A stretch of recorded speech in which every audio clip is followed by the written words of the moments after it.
Certains débuts s'annoncent par de discrets chuchotements. Ils effleurent tes oreilles, une sensation fugace, à peine perceptible. Ensuite, cette émotion se glisse sous ta peau, se métamorphosant en un regard, un contact, un instant. En fin de compte, tu parviens à un stade où feindre son absence n'est plus possible. Ces instants-là furent en ceux qui m'ont le plus terrifiée. Je me nomme Esther. Âgée de 47 ans, durant toute mon existence, j'ai cherché à agir de la meilleure manière qui soit. Je croyais que mon second mariage m'apporterait la quiétude. Mais Henri ne m'a point offert la sérénité. Il m'a offert la solitude. Son absence avait été une composante de mon existence depuis si longtemps que je ne l'apercevais plus. Du moins jusqu'à ce que je me laisse emporter par le regard d'une autre personne. Jacques, le fils aîné de Henri, né de sa première union, âgé de 25 ans, possède une prestance et une maturité qui ne passent pas inaperçues. Lors de notre première rencontre, il se montrait réservé, mais au fil du temps, la distance entre nous s'est estompée. À présent, il se tenait si près, si chaleureux,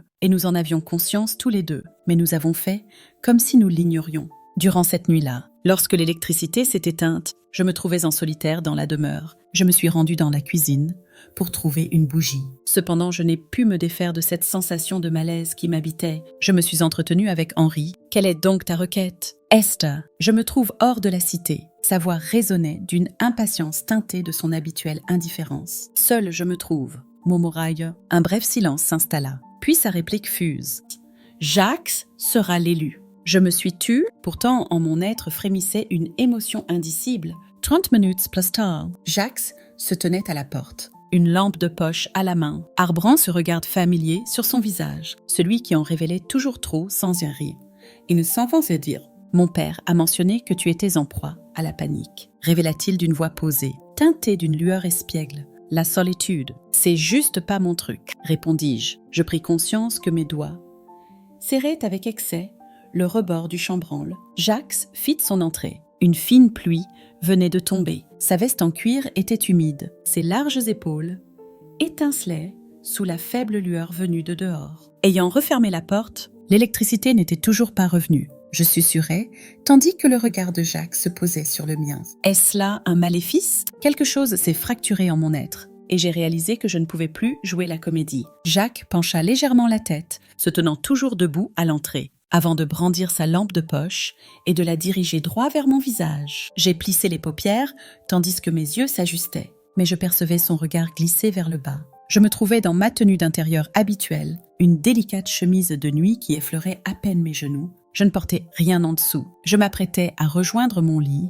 lorsque l'électricité a décidé de me jouer un tour. J'avais drapé un cardigan aérien sur mes épaules, mais je n'avais point pris la peine de le renier. Mes pieds se trouvaient dépourvus de chaussures. Le regard de Jacques s'attarda un bref moment sur mes chevilles. Avant de remonter lentement, il murmura doucement « Installe-toi sur le divan. Je vais jeter un œil à la boîte à fusibles. » Une étrange sensation d'inconfort m'habitait, une tension m'habitait. Sans que j'en saisisse la raison, Jacques habitait en solitaire, à une petite quinzaine de minutes en voiture. Son propre territoire, sa propre cadence, sa propre existence. Mais à présent, il se trouvait ici, dans cette demeure, en ma compagnie. Je m'avançai furtivement vers le divan du séjour, pendant que Jacques se rendait vers le tableau électrique. Une lampe torche à la main, je m'emplis les poumons d'une grande bouffée d'air, en croisant mes mains sur mes genoux. C'est alors que je pris conscience de la tension qui habitait l'ensemble de mon être. Il actionna l'interrupteur. Un léger clic retentit pendant une seconde. Les lumières vacillèrent un instant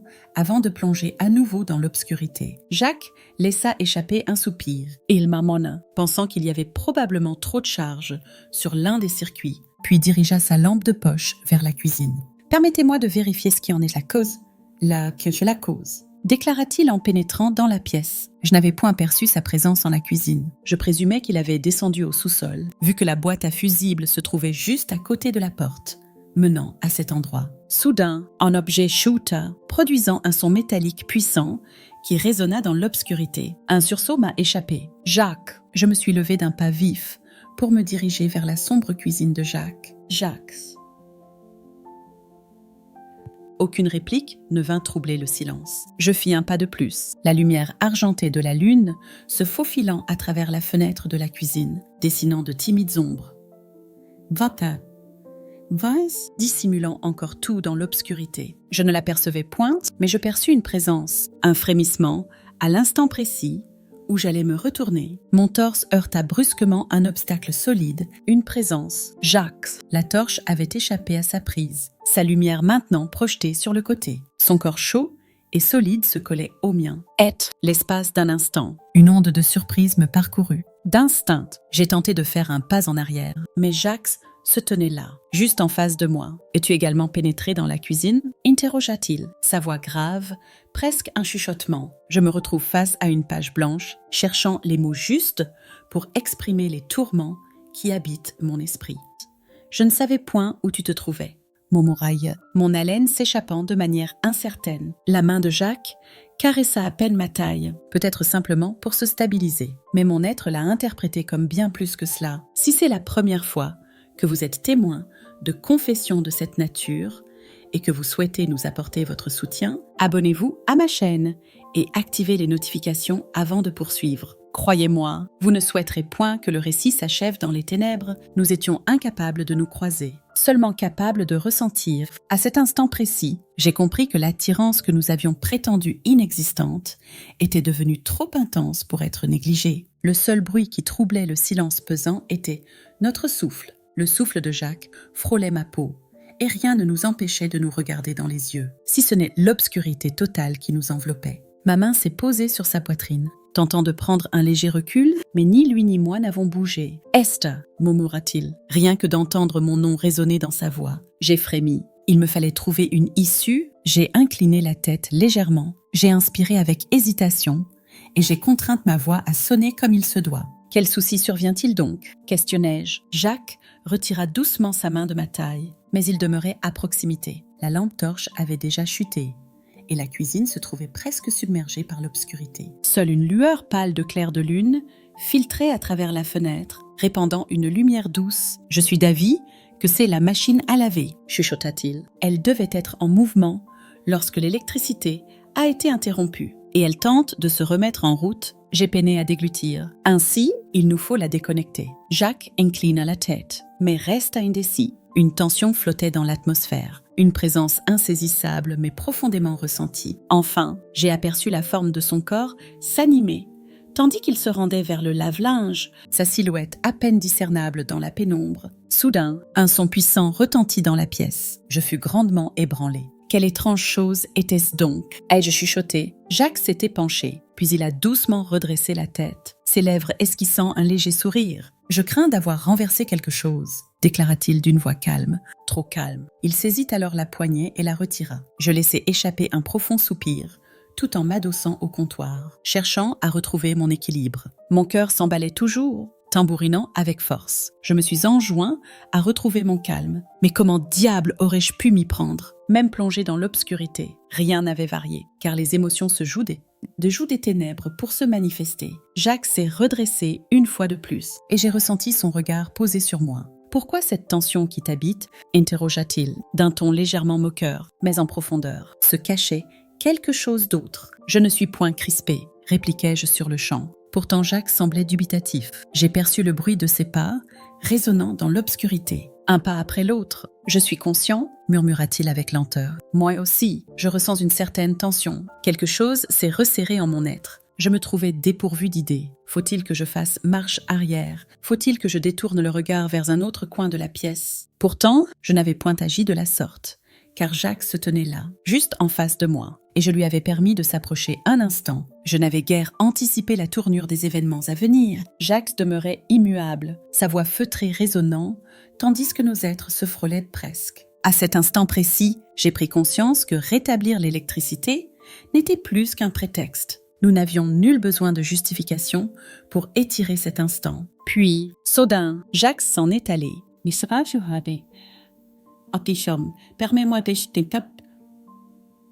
Permets-moi de m'occuper du fusible en premier, déclara-t-il d'une voix toujours râpeuse. J'ai à peine effleuré sa tête. Incapable d'émettre le moindre son, Jacques quitta la cuisine en se dirigeant vers le tableau électrique. Pendant que j'écoutais ses pas s'éloigner, le fardeau qui m'accablait demeurait intact. Un clic retentit, suivi d'un bref silence. Puis un éclair soudain illumina la cuisine et le reste de la demeure. Alors que mes prunelles s'acclimataient, une évidence m'est apparue. Je me sentais totalement mise à nu. Les ténèbres m'avaient enveloppée tel un bouclier. Mais à présent, tout se dévoilait à la lumière. Jacques se tourna. La lueur faible illuminait son visage, et sa veste de cuir, encore mouillée par la pluie, semblait encore plus sombre sous cette clarté. « Parfait !» glissa-t-il avec un sourire en coin. La situation était réglée. Il pencha délicatement la tête, m'escrutante, ses sourcils se relevant à peine. « Pourtant, ta tension est palpable. J'ai ingéré. J'ai simplement été prise au dépourvu. Voilà tout. » Jacques esquissa un léger sourire, mais ses yeux demeurèrent toujours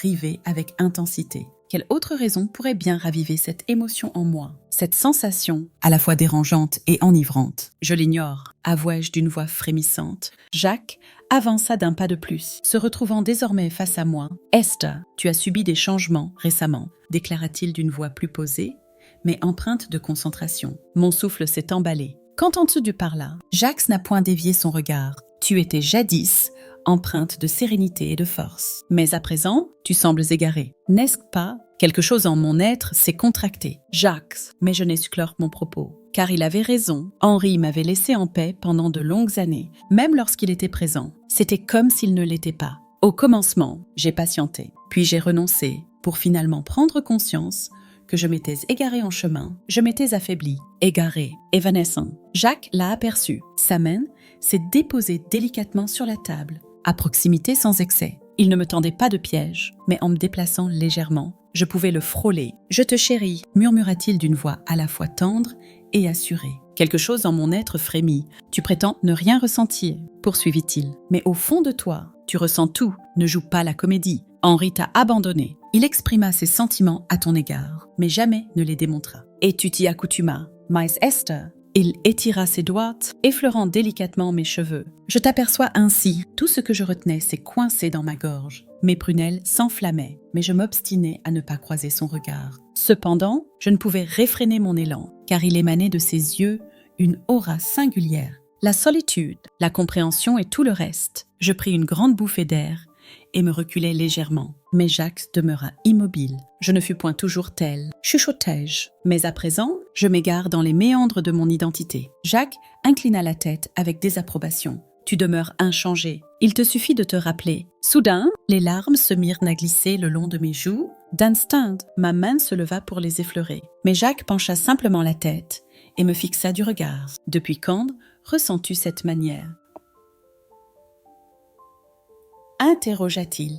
La tâche s'avérait ardue, si bien que je murmurais durant de longs instants. Jacques ne déviait pas son regard, moi non plus. Et c'est cela qui finit par briser ma dernière résistance. En ce moment précis, il n'était pas uniquement question de moi. Il se retrouvait en solitaire, aspirant à être perçu comme un individu de marque. Le silence s'épaississait dans la cuisine, pendant que mes larmes persistaient à ruisseler. Jacques ne me jugea point. Il saisit simplement que j'étais esselée depuis si longtemps que cette chaleur, ce moment qui m'enveloppait, me paraissait totalement étranger, mais également terriblement juste. Jacques laissa s'échapper un soupir, leva la main de la table et s'inclina légèrement en arrière. « Viens », murmura-t-il en inclinant la tête en direction du salon. « Tu sembles exténué. Hors de question que nous fêtions ma prouesse à réparer ce fusible de cette manière. » Je m'efforçais d'esquisser un léger sourire, mais au fond de moi, une anxiété persistait. Nous pénétrâmes de concert dans le salon. Jacques prit place à une extrémité du divan et je m'installai à ses côtés. Il ôta sa veste de cuir, son t-shirt moulant sa silhouette, encore un peu humide. Il glissa ses doigts dans sa crinière, affichant une mine exténuée. J'étais lasse, non seulement ce soir, mais depuis un moment déjà. Je me trouvais égarée dans l'abîme où je me noyais depuis si longtemps que je n'avais pas conscience du moment où j'avais posé ma tête sur l'épaule de Jacques. Son enveloppe corporelle dégageait une chaleur rassurante et une présence rassurante, et c'était la première fois que je ressentais une telle sensation d'être véritablement tenue par quelqu'un. Son souffle se fit plus lent, tout comme le mien, et sans que je m'en aperçoive, mes paupières se closèrent. À mon réveil, la pièce baignait dans une lumière tamisée. Un instant d'égarement, l'incertitude m'envahissait. Jusqu'à ce que je retrouve mes repères, ma tête reposait toujours sur l'épaule de Jacques. Et surtout, sa tête était légèrement appuyée contre la mienne également. Un silence pesant s'abattit sur moi, interrompant ma respiration. Jacques s'éveilla doucement, ses paupières s'ouvrirent. Il releva légèrement la tête, juste assez pour que nos regards se croisent peintes. l'espace d'un instant. Nos regards se croisèrent, chargés de significations multiples. Une chaleur envahit mon être. Mon cœur s'emballa. Le regard de Jacques se posa sur mes lèvres avant qu'il ne se penche, retient son souffle et m'offre un baiser d'abord lent, empreinte d'hésitation. Puis, tout ce que nous avions mémorisé s'évanouit à cet instant précis. Mes mains se mirent en mouvement de leur propre chef, se déplaçant avec grâce sur ses épaules, tandis que la main de Jacques vint se poser délicatement sur ma taille, m'attirant davantage vers lui. Cela fut une chose longtemps enfouie, une chose oubliée renaissant des cendres, et cette fois-ci, je le désirais ardemment. Je lui rendis son baiser avec une détermination totale, conscient que plus rien ne serait pareil désormais. Lorsque Jacques prit enfin ses distances, nous étions tous deux à bout de souffle. Nos regards se croisèrent, les siens plongeant toujours en moi, me désirant ardemment. Pour la première fois, je ne tentai pas de m'échapper. Jacques ne détourna point son regard. En réponse, il chuchota d'une voix grave et mesurée. « Mon amour pour toi est ancien. » Mon souffle vacillait, mais ces paroles ont débloqué en moi quelque chose, une part de moi qui était restée prisonnière pendant des années. Je déglutis, laissant la tempête intérieure me submerger, et je m'avançai vers lui. Je maintins mon regard fixe, laissant tout ce que j'avais contenu se libérer. Jamais encore je n'avais éprouvé une telle justesse. Jacques ne tergiversa pas un instant. Il posa les yeux sur moi, et ensuite, nous nous sommes mis en mouvement tous les deux en même temps. D'abord lentement, puis de plus en plus rapidement, nos bouches se rencontrèrent de nouveau. Cette fois, sans aucune hésitation, sans aucune retenue, sans aucun déni, mes doigts effleurèrent ses épaules. Les siennes se posèrent sur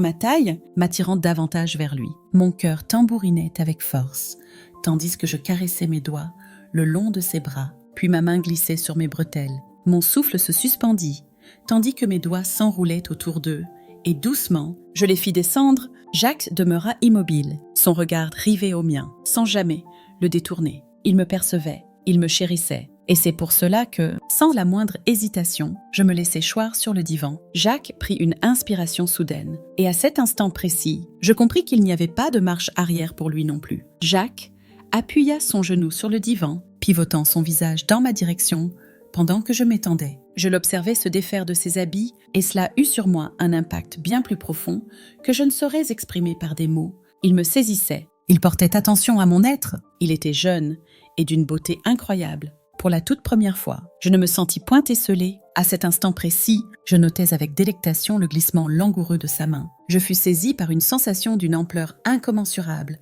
dépassant tout ce que j'avais expérimenté jusqu'alors. Cette fois-ci, je n'avais point l'intention de succomber à l'effervescence, mais bien de me laisser emporter par l'émotion. Je ne me trouvais pas en solitaire, une sensation palpable dans chaque parcelle de mon être. Je me réveillais, laissant mes mains glisser des épaules de Jacques. Je m'enlaçais étroitement de mes bras, mes propres jambes.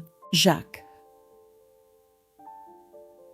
à bout de souffle et rougissant, arborait une allure irrésistible. En cet instant précis, mon corps se raidit. Mes ongles semblaient transpercer mes cuisses. Mes jambes se figèrent totalement et, poussant un cri retentissant, je m'effondrais. Je le conjurais instinctivement de faire de même. Jacques, je chante ta tapé. Il n'a pas fallu longtemps. Il prêta l'oreille. Une chaleur intense m'envahit. Puis un doux « merci » s'échappa de mes lèvres lorsque qu'il se coucha à mes côtés. Il se trouvait dans un état d'essoufflement total. Pas un mot n'a franchi nos lèvres. Je me laissais bercer par le rythme de son cœur, guettant le moment où sa respiration retrouverait son calme. Avant que je ne m'en aperçoive, je m'étais assoupie à cet endroit. Je pressentais que Henri ne regagnerait pas le foyer. Et à cet instant précis, rien d'autre ne revêtait d'importance, rien d'autre que cette sensation de soulagement, cette quiétude qui m'enveloppait, alors que je m'abandonnais au sommeil. Au petit matin, lorsqu'enfin mes paupières se soulevèrent,